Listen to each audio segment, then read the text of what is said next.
ومن قبل ہی کتاب موسیٰ امام و رحمہ، حالانکہ اس سے پہلے موسیٰ کی کتاب موجود تھی اور اب بھی ہے، امام و رحمہ، وہ بھی رہنمائی کرنے والی ہے اور رحمت ہے۔ وہذا کتاب مصدق لسانا عربیا،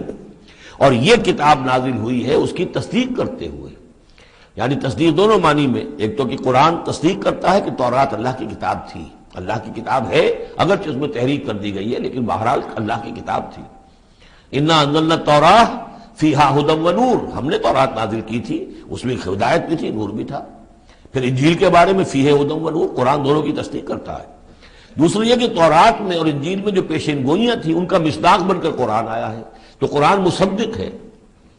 لسانا عربیا، اور بڑی ہی عمدہ فصیح اور بلیغ عربی زبان میں ہے، لینذر الذین، تاکہ خبردار کر دیں ان لوگوں کو ظلموا، جنہوں نے کہ کفر کی روش اختیار کی، خبردار کر دینے کی ذمہ داری ہے، اور اسی لیے یہ جو آسان زبان میں ہم نے اس کو اتارا ہے تاکہ ہر شخص تک یہ بات پہنچ جائے۔ وَبُشْرَىٰ لِلْمُحْسِنِينَ، اور جو ایمان اور اسلام اور احسان کی روش اختیار کریں ان کے لیے یہ بشارت بن جائے۔